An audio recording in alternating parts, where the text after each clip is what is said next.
Chaque matin, à l'intérieur de Mina, un cheval commence à se comporter étrangement. Son propriétaire essaie même de l'ignorer, mais se rend vite compte que ce n'était pas normal. Ce que personne n'imaginait, c'est que ce hennissement désespéré serait la première étape pour sauver une vie oubliée dans la forêt. Solimao, le cheval brun qui accompagnait Osmar depuis plus de 10 ans, était agité. Il grattait le sol avec son sabot, reniflait bruyamment et ne voulait même pas s'approcher de l'eau fraîche contenue dans le seau en aluminium. « Quel animal t'a mordu, mon garçon ?» dit Osmar en ajustant son chapeau usé sur sa tête. Solimao marchait d'un côté à l'autre, la tête haute, comme s'il sentait quelque chose dans l'air. Il n'était jamais du genre à semer le trouble, toujours calme, obéissant, mais maintenant ses yeux étaient écarquillés, fixés sur la clôture au fond du pâturage, comme s'il attendait que quelque chose en sorte. Ce Osmar s'approcha lentement et posa la main sur l'encolure du cheval. « Qu'est-ce qui ne va pas, mon ami ? Est-ce que tu sens un jaguar, un serpent ?» Rien ne répondit, mais le cheval recula de 2 pas et tapa violemment le sol du sabot. « Ce n'est pas normal. Ça me fait peur, Solimao. » La radio de la cuisine jouait toujours à l'ancienne, mais le vieil homme n'y prêtait même pas attention. Mon cœur était déjà serré. Le silence des lieux, rompu seulement par les hennissements et les cris des coqs, était très étrange. Sur le balcon, ce Osmar regardait le buisson de l'autre côté de la clôture. Il y avait un bruit venant de là, faible, étouffé, comme si on pleurait. Mais qui pleurerait au milieu des bois à 7 heures du matin ? « Je deviens fou », marmonna-t-il en prenant la lampe de poche et en jetant son manteau sur son dos. Suleiman le suivait de près, comme pour dire « Viens avec moi ». Et c'est comme ça que tout a commencé. En cette matinée qui s'annonçait ordinaire, le vieux propriétaire de ferme avait du mal à imaginer ce qui l'attendait de l'autre côté du sentier. Et ceux qui avaient besoin d'aide étaient presque impuissants à résister. Le sentier derrière la clôture était fermé, avec des herbes hautes des 2 côtés. Solimao ne s'éloigna pas, il hennissait, comme pour attirer l'attention. Le son étouffé qui ressemblait auparavant à des pleurs est devenu plus clair. Il aboyait maintenant, faible mais insistant. « Ça me sent mauvais », grommela monsieur Osmar en pointant la lampe de poche vers les bois. Le cheval ouvrait le chemin en poussant les branches avec son nez. L'herbe grattait le bras du vieil homme, mais l'homme s'en fichait. Les aboiements venaient de plus près, cela ressemblait à une demande. « Calme-toi, on y va déjà. »« Calme-toi. » Soliman s'arrêta. Il resta immobile, regardant droit devant lui. Le vieil homme jeta la lumière de la lanterne par terre et son cœur se figea. Un chien mince avec des côtes apparaissant les regarda droit dans les yeux. Un œil blessé, l'autre brillant. Je tremblais de partout. Il était trempé, plein de boue, les cheveux emmêlés. Malgré cela, il remuait la queue avec effort. « Mon Dieu, qu'est-ce qu'ils t'ont fait, mon animal de compagnie ?» Le chien ne s'est pas enfui, il est simplement resté allongé sur le côté, presque incapable de se relever. Derrière lui, les bois semblaient encore cacher quelque chose. Solimao est resté nerveux, tapant du sabot comme pour dire « ce n'est pas encore fini ». « Y a-t-il quelqu'un d'autre là-bas » cria Osmar, la voix étranglée. Silence. Juste le bruit du vent passant à travers les feuilles et le chien qui essaie de s'éloigner en rampant. Le vieil homme se pencha lentement et passa sa main sur le dos de l'animal. L'animal gémissait mais ne mordait pas. Il rétrécit comme s'il avait peur même du contact. Qui fait ça à un animal comme ça ? Mon Dieu, qui le jette comme ça ? Solimao tira fort sur les rênes, se frayant un chemin vers l'avant. Le vieil homme comprit, il y avait autre chose. Là, avec la lampe de poche devant lui, il marchait lentement, le cœur battant dans sa poitrine comme un tambour, jusqu'à ce qu'une silhouette à moitié cachée apparaisse entre 2 buissons. Le vieil homme déglutit difficilement. Il y avait là un corps, un petit corps. Debout, le chien se mit à gémir et le cheval le regarda fixement, sans cligner des yeux. Votre cœur se serre à rien qu'à imaginer un cheval, un chien et un vieil homme marchant au milieu des bois à cause d'une prémonition. Attendez juste de voir ce qui va arriver. Mais seuls ceux qui aiment vraiment ces animaux avec leurs sabots ou leurs museaux ont tendance à aimer et à s'abonner, car ils savent que chaque histoire comme celle-ci mérite d'être rappelée.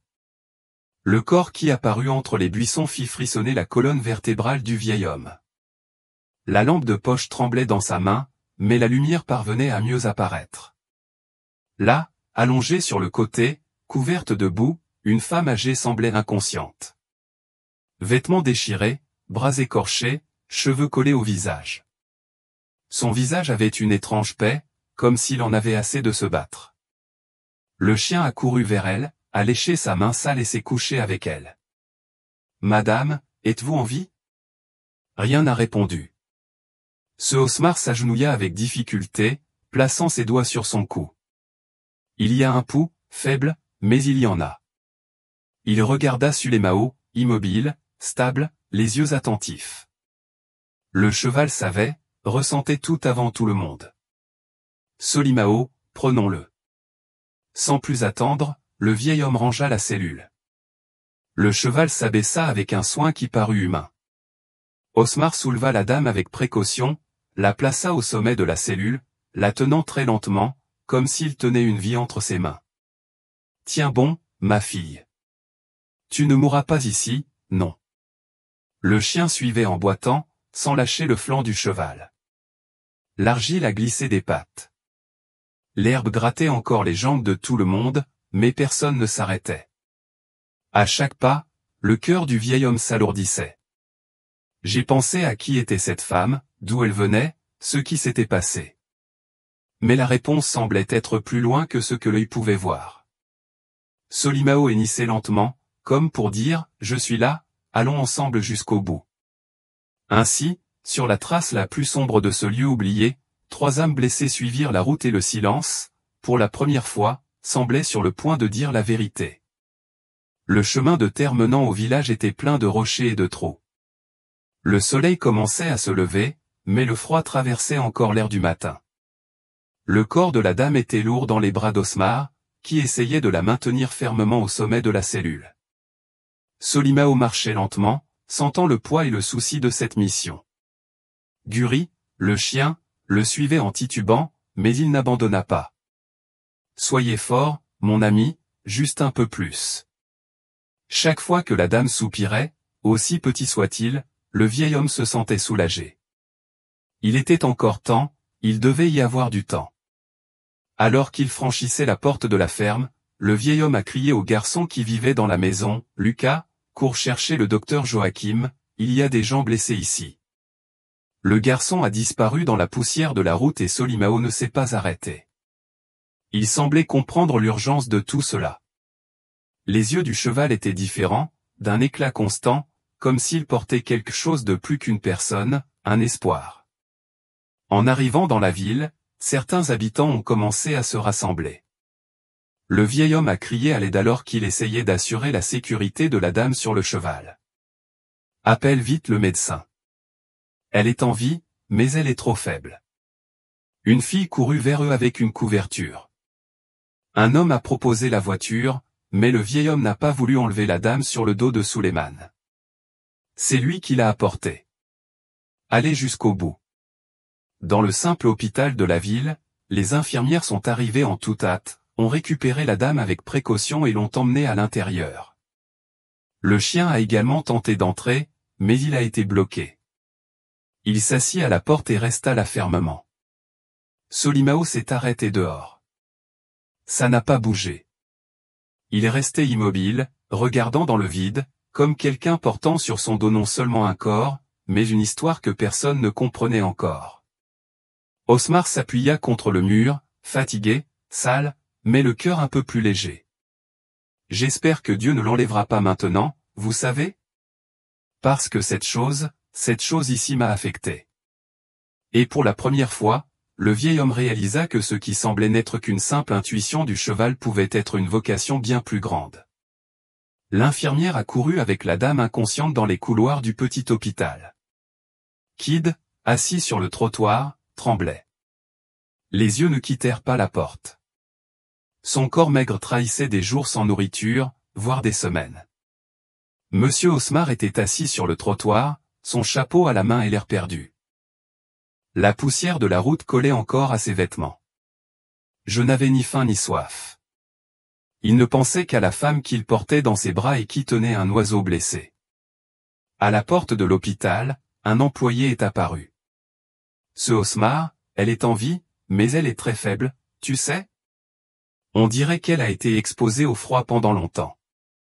Nous essayons de la stabiliser, mais la situation est délicate. Le vieil homme ferma les yeux et poussa un profond soupir. D'accord, au moins tu es en vie, n'est-ce pas? Maintenant, c'est à Dieu et aux médecins de décider. Dehors, Solimao restait ferme, les rênes relâchées, mais il ne pensait même pas à partir.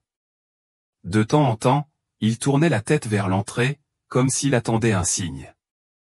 Les gens passaient lentement, en regardant avec respect. Personne n'osait perturber ce moment. Une dame de la ville s'est approchée avec un bol d'eau et un chiffon mouillé. J'ai apporté ça au cheval. Il le mérite. Monsieur Osmar l'a remercié d'un signe de la main. Il se pencha et offrit l'eau à son compagnon de longue date. Solimao but seulement un peu, puis se remit à regarder la porte. Vous semblez tout comprendre, n'est-ce pas, dit le vieillard en posant la main sur le cou de l'animal. Sans vous, personne ne saurait qu'il y a quelqu'un dans les bois. Guri, même s'il était blessé, s'est levé, s'est dirigé vers Solimao et a mis son nez contre la jambe du cheval. Un petit geste, mais plein de sens. C'était comme s'il disait « merci ». La nuit tomba lentement, le froid recommença à s'installer, mais personne ne s'éloigna. La dame, qui n'avait toujours pas dit un mot, dormait silencieusement à l'intérieur, essayant peut-être de se rappeler qui elle était et où elle allait, mais maintenant au moins elle était loin du sol humide de la forêt et près de celui qui, sans le savoir, avait décidé de se battre pour elle. Des histoires comme celle-ci nous affectent d'une manière différente, n'est-ce pas? Cela donne envie de savoir qui est de l'autre côté et qui ressent tout cela aussi. Donc, si vous le pouvez, commentez d'où vous regardez. Ce sera formidable de savoir où va cette histoire et qui elle touche le cœur. Le lendemain matin, le temps était gris, avec un vent froid balayant les trottoirs du village. À l'intérieur de l'hôpital, l'atmosphère était toujours silencieuse. Donna Yolanda, comme le révèle le dossier, est restée sans ouvrir les yeux. Le nom n'est venu que grâce à un morceau de papier plié dans la poche de son chemisier, avec une écriture tremblante écrite au stylo, Yolanda Silva, 76 ans. Le docteur Joachim parcourait les couloirs, inquiet. J'avais déjà vu beaucoup de choses dans ce petit hôpital de campagne, mais peu de cas étaient aussi émouvants que celui-là. Osmar, as-tu une idée d'où vient cette dame? Demanda le docteur en s'arrêtant à la porte. Le vieil homme secoua lentement la tête. Tout ce que je sais, c'est que j'étais allongé au milieu du buisson, sans même la force d'ouvrir les yeux. Celui qui l'a trouvée était Solimao et le chien qui ne la lâche pas. Ils ont appelé du mieux qu'ils ont pu. Le médecin regarda sur le côté. Guri dormait recroquevillé dans un coin près de la civière où se reposait la vieille femme. L'animal ne sortait que pour boire de l'eau ou manger, mais revenait toujours en courant au même endroit. L'animal semble comprendre plus que beaucoup de gens, a commenté le médecin. Dehors, Solimao attendait toujours. Les enfants qui passaient sur le trottoir s'arrêtaient juste pour regarder le cheval, qui recevait désormais des carottes, des caresses et même des conversations calmes de la part d'une personne qu'il respectait. On dirait une statue, mais c'est du cœur pur, disait une dame qui passait par là tous les jours. À l'intérieur de l'hôpital, ce Osmar regardait l'horloge sans savoir quoi faire. La poitrine était serrée. Je ne connaissais pas cette femme, mais je ressentais déjà un lien fort. Il y avait quelque chose dans cette histoire qui semblait incomplet et urgent. L'infirmière réapparut avec des nouvelles. Elle réagit, Osmar. Il se réveille lentement. On dirait que tu seras capable de parler. Le vieil homme se leva d'un bond.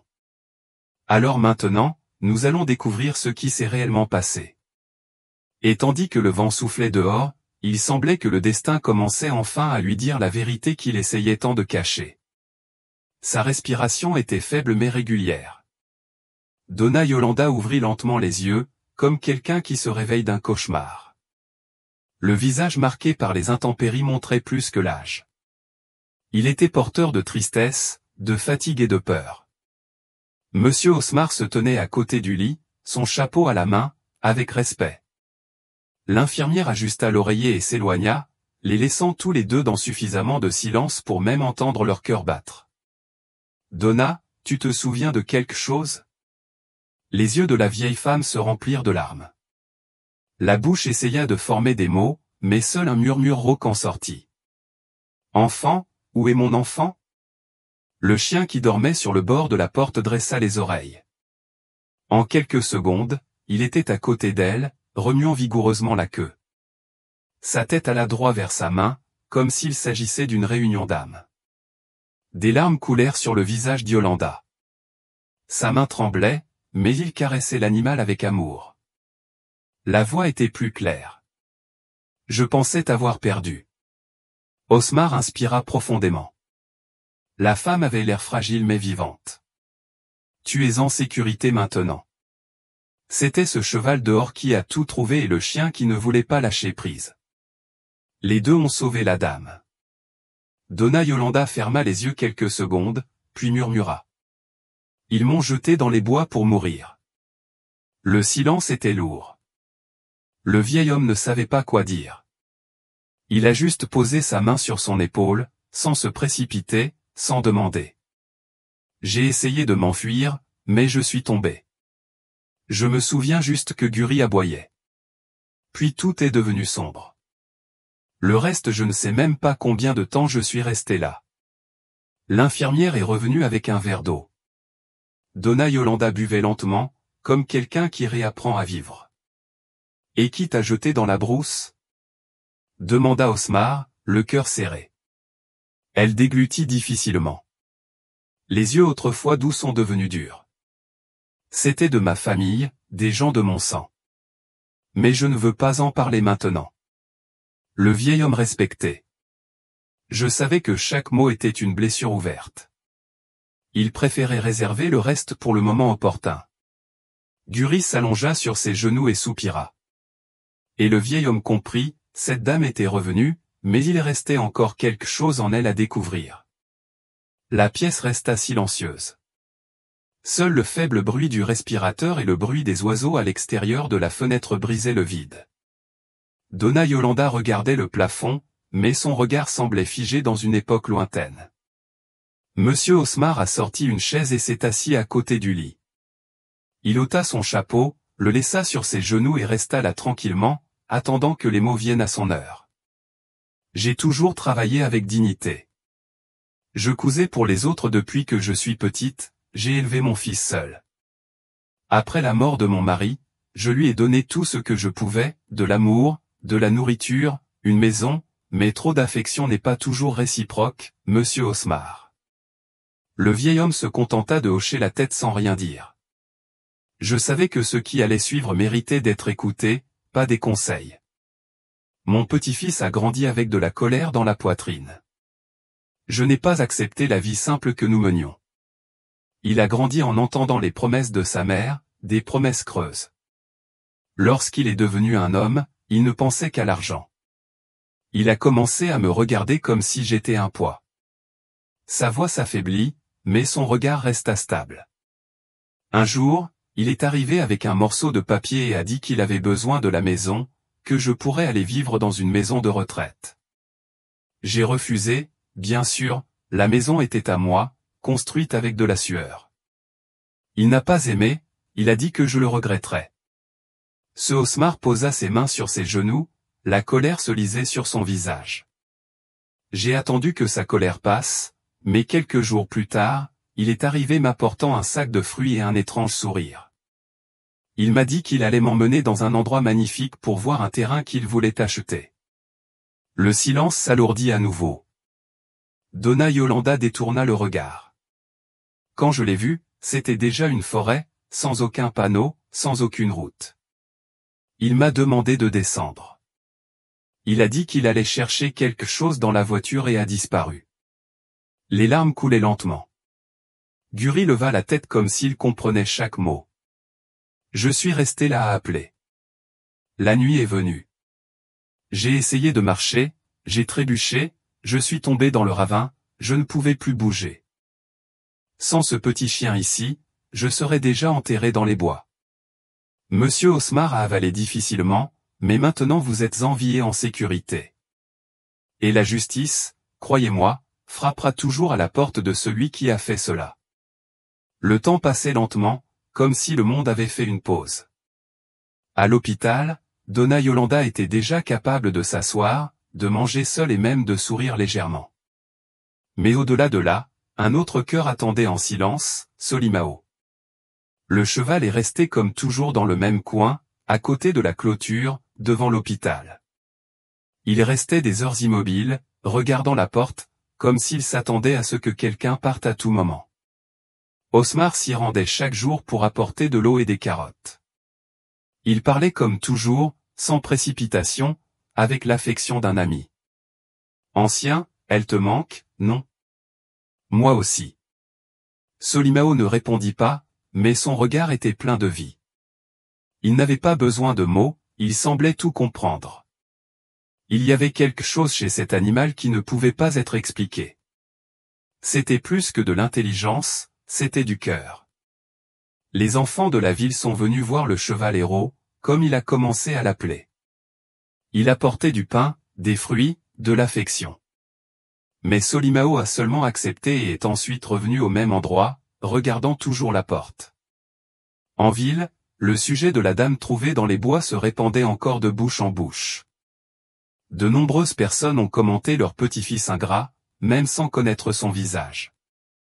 Et certains résidents ont commencé à se rendre à l'hôpital juste pour voir Donna Yolanda et lui laisser un peu d'affection. Les gens se sont rassemblés sans rien demander en retour. À l'intérieur de la chambre, le chien Guri était toujours à côté du lit, maintenant plus fort, avec une fourrure propre, mais toujours avec le même regard protecteur. Quand quelqu'un d'étrange entrait, il se levait simplement sans aboyer, mais faisait clairement comprendre qu'il était là pour elle. Ce cheval? Comment un animal peut-il ressentir autant de choses? Demanda l'infirmière, un jour, lorsqu'elle vit Solimao toujours devant l'hôpital. Ce Osmar répondit avec un regard baissé. Il y a des choses qu'on n'a pas besoin de comprendre, il faut juste être reconnaissant. Le ciel montrait déjà des signes d'automne, avec des feuilles jaunes tombant le long des trottoirs, mais le cœur du vieil homme le savait. L'histoire n'était pas encore terminée et ce cheval debout fermement au même endroit était un rappel vivant que, lorsque l'instinct est pur, on n'a même pas besoin de mots pour montrer ce qu'est l'amour. Il y a des gens qui comprennent la valeur d'un simple geste, du regard d'un cheval ou de la fidélité d'un chien. Si ce type d'histoire touche le cœur de l'autre côté, laissez-le dans les commentaires avec ces petits mots qui disent tout. J'adore les histoires d'animaux. Ce sera beau de voir combien de personnes ressentent la même chose. Le jour s'est levé avec un ciel clair et une douce brise passant à travers les feuilles de la place. Donna Yolanda, désormais plus ferme sur ses jambes, demanda à quitter un peu la pièce. À l'aide d'un simple fauteuil roulant, elle a été poussée jusqu'au balcon de l'hôpital. Les yeux de la vieille femme s'illuminèrent lorsqu'elle aperçut le cheval brun debout de l'autre côté de la clôture. Le temps n'avait pas effacé le souvenir du hennissement bruyant et la force de ce dos qui emportait sa vie. Solimao dit d'une voix étranglée, « Mon ange au sabot ». Guri courut vers le cheval en remuant la queue et lui fouilla le ventre, comme il le faisait toujours. Le cheval baissa la tête et toucha doucement l'épaule de la femme. Un moment de silence a tout envahi.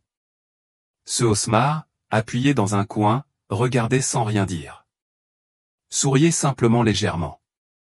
Je n'ai rien, Osmar. Juste ce chien et maintenant ce cheval. Mais je ne me suis jamais senti aussi bien accueilli.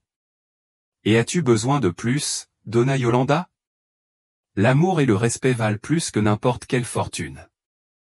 À partir de ce jour, la ferme d'Osmar a accueilli 2 nouveaux résidents. Donna Yolanda a commencé à vivre dans une petite pièce avec une fenêtre donnant sur le pâturage. Chaque fin d'après-midi, il s'asseyait dans un fauteuil à bascule, avec Guri à ses pieds et Solimao à proximité, broutant paisiblement. Le chien courait en liberté à l'arrière de la ferme, aboyant après le poulet, jouant avec les feuilles sèches. Le cheval semblait désormais plus léger, comme s'il savait qu'il avait accompli sa mission, mais qu'il avait aussi gagné une nouvelle famille. Les matinées sont devenues une routine de paix, du pain au fromage cuit dans le four à bois, l'odeur du café fraîchement moulu et le bruit des sabots dans la cour annonçant un autre jour de vie. Donna Yolanda sourit davantage. Il avait encore de tristes souvenirs, mais il partageait désormais l'espace avec la chaleur du poêle, le silence de la campagne et la présence fidèle des deux amis que le destin avait placés sur son chemin. Le silence de la campagne avait régné à nouveau, mais dans la poitrine de Donna Yolanda il y avait encore un coin qui ne guérissait pas. Chaque matin, après le petit déjeuner, je m'asseyais sur le balcon avec un regard perdu, comme si j'attendais le temps de restituer ce qui avait été pris en ville. Son histoire s'est répandue comme le vent dans un champ aride. Des gens que je ne connaissais même pas ont commencé à se présenter à l'hôpital, voulant en savoir plus sur la dame sauvée par un cheval. Mais tous ceux qui sont arrivés là-bas ne sont pas venus pour de bon. En fin d'après-midi, une camionnette noire s'est arrêtée à l'entrée de la ferme. Un jeune homme bien habillé est descendu, portant des lunettes noires, comme s'il voulait montrer son pouvoir. Il a appelé bruyamment à la porte. Guri a couru et a commencé à aboyer sans arrêt. Ce Osmar a quitté l'entrepôt les mains couvertes de graisse. Bien sûr. Je cherche ma grand-mère. On m'a dit qu'elle avait été amenée ici. Elle s'appelle Yolanda. Monsieur Osmar croisa les bras sans changer d'expression. Et pourquoi n'est-il apparu que maintenant? J'ai dû voyager. Je viens d'apprendre ce qui s'est passé. Donna Yolanda, entendant la conversation, sortit sur le balcon à l'aide de sa canne. Son visage, auparavant serein, se durcit. Il reconnut immédiatement son petit-fils. « Que faites-vous ici? » ? « Je suis venu te chercher. » « Tu n'aurais pas dû quitter l'hôpital. »« La maison attend. »« Quelle maison? »« Celle que tu as essayé de me prendre ?» Le garçon regarda sur le côté, essayant de rester calme. « Parlons à l'intérieur. »« Grand-mère, tu n'as pas besoin d'exposer ta famille. La famille ne jette personne dans les bois et ne ment pas aux gens. Vous pensiez que j'allais mourir seul, mais Dieu a envoyé quelqu'un pour me sauver. » Solimao est apparu dans le pâturage, s'est approché de la porte lentement mais fermement, comme s'il sentait la tension dans l'air. Ce Osmar s'est approché de la dame. « Si tu veux, je peux appeler le chef de la police. » Le garçon essaya de le cacher, mais il savait qu'il avait perdu. Il est retourné au camion sans rien dire d'autre. Guri a aboyé jusqu'à ce que la voiture disparaisse sur la route. Donna Yolanda s'assit lentement et regarda le ciel. La justice prend du temps, mais elle finit par frapper à la porte. Solimao broutait calmement. Guri s'allongea à côté de la chaise et l'endroit semblait plus sûr que jamais. Les journées à la ferme devenaient de plus en plus légères. La poussière de la route montait encore lorsque le vent soufflait, mais maintenant le bruit qu'on entendait le plus était le rire de Donna Yolanda. Un rire timide, du coin de la bouche, mais plein de vérité. Guri courait librement dans la cour, ne boitant plus. Sa fourrure devenait brillante et ses fesses tremblaient presque tout le temps. Je passais la journée à surveiller la cuisine dans l'espoir d'un morceau de pain ou d'affection. Suleiman, comme toujours, était à proximité. Lorsque le fauteuil à bascule commença à bouger lentement, le cheval arriva, comme s'il voulait participer à la conversation. « Osmar, je ne sais même pas comment te remercier. » « Pas besoin. Ici, vous avez un toit, de la nourriture chaude et de l'amitié, et cela vaut plus que n'importe quelle excuse. » Donna Yolanda passait des heures sur le balcon à regarder pousser l'herbe. Il parlait peu, mais montrait tout dans ses yeux. La paix, après tant de souffrance, avait un goût différent. Ce n'était pas de l'euphorie, c'était un bon silence. Un dimanche, Osmar est arrivé avec des planches, des clous et un tas d'outils. Nous allons construire une nouvelle clôture. Solimao mérite plus d'espace et Guri pourra courir sans crainte. Donna Yolanda a aidé autant qu'elle le pouvait. Elle apportait de l'eau, préparait du pain frais, racontait de vieilles histoires de son enfance. Cet endroit, autrefois si calme, est redevenu mon chez-moi. Petit à petit, le site a commencé à gagner en vie. Un voisin s'est présenté pour aider. L'enfant est revenu voir le cheval. Les gens de la ville ont laissé le sac de nourriture à la porte. Personne n'a rien demandé en retour. Tout cela par gratitude. Pouvez-vous croire qu'un cheval m'a sauvé la vie, a dit Dona Yolanda à celui qui se présentait. Sulemao, sans comprendre un seul mot, se tenait là, le sabot fermement posé au sol, comme pour tout confirmer. Les nuits étaient remplies de poêles à bois, de café frais et d'histoires racontées lentement. Et le vieil Osmar savait que, même sans l'avoir planifié, cette maison avait désormais une famille complète. Ce n'était pas du sang, mais c'était réel. Le coq a chanté avant le lever du soleil. Le brouillard recouvrait les collines et l'odeur du café préparé au percolateur se répandait dans toute la cuisine. Dona Yolanda était déjà debout, pétrissant la pâte à pain de ses mains fermes, comme elle avait l'habitude de le faire, avant que tout ne tourne mal. Ce Osmar apparaissait à la porte avec son chapeau un peu tordu, ses bottes déjà pleines de boue. Aujourd'hui, Solimao a de l'énergie. Il a fait 3 fois le tour du pâturage avant le lever du soleil. C'est la météo.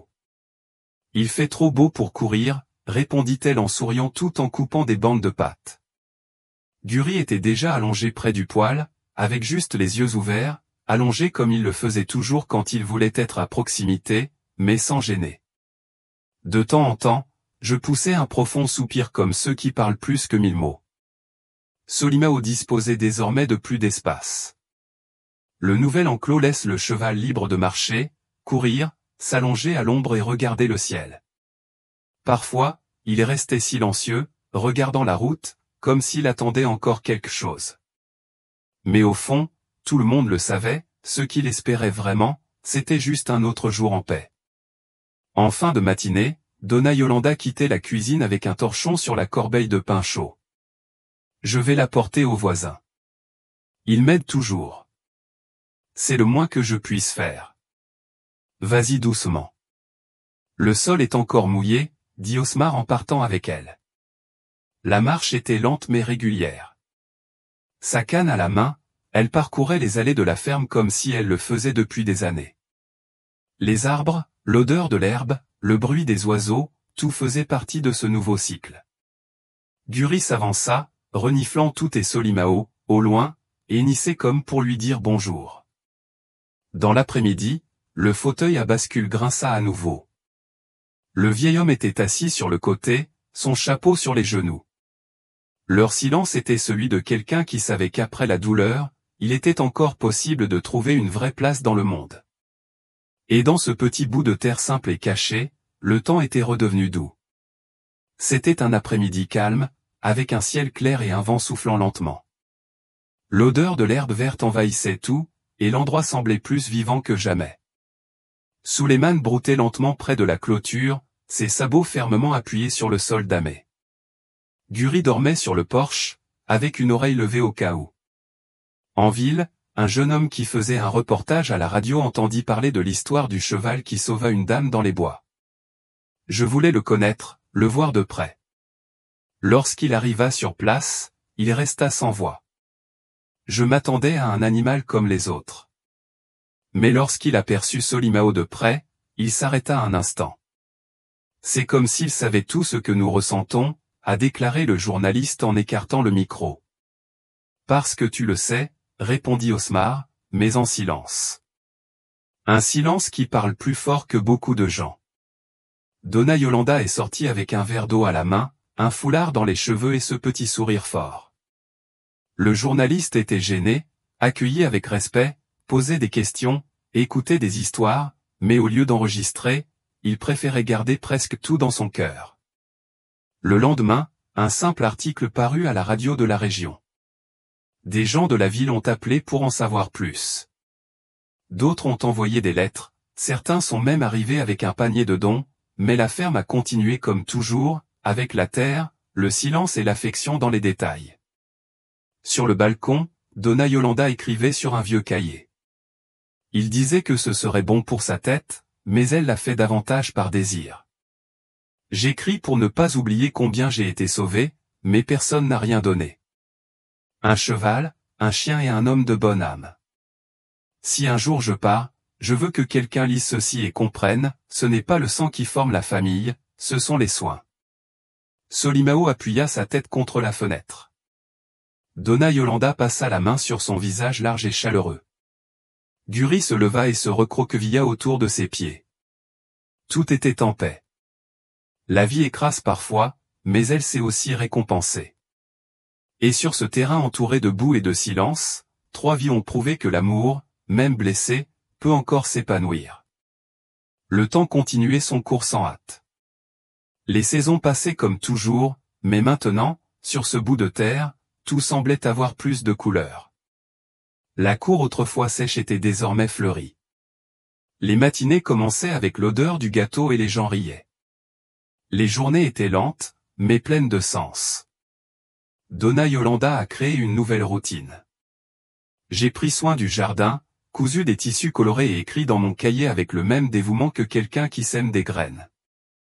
Dans le carnet, des histoires, des souvenirs et des notes volantes, telles que, aujourd'hui, Guri a dormi en ronflant. Ou encore, Solimao semblait sourire en voyant la pluie tomber. Monsieur Osmar semblait plus disposé. Je me levais tôt, rangeais les outils, nettoyais le poulailler, puis prenais un café avec les voisins qui venaient discuter. Chaque fois que quelqu'un évoquait le nom de son ingrat petit-fils, il changeait de sujet. Il n'y avait plus de douleur, juste un nouveau départ. Guri devint le gardien des lieux, il courait après les papillons, aboyait après les oiseaux, mais la nuit il dormait recroquevillé contre la porte de la chambre de son ancien compagnon. Il semblait savoir que son devoir n'était jamais terminé. Solimao, à son tour, a gagné plus d'espace, plus de soins, plus d'affection. Et, même sans dire un mot, il restait la personne dont on parlait le plus dans la maison. Lorsque le cheval s'arrêta au milieu de la cour et regarda droit vers le balcon, Donna Yolanda comprit déjà. C'était lors d'un morceau de pomme ou juste d'un câlin, sans raison.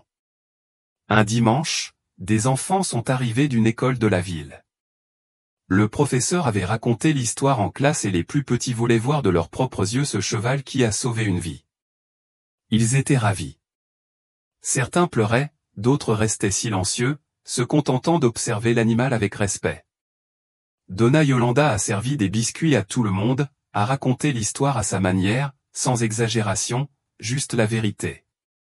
Ce cheval ne m'a pas seulement sauvé la vie, il m'a permis de continuer. Quand le soleil a commencé à se coucher, les enfants sont partis.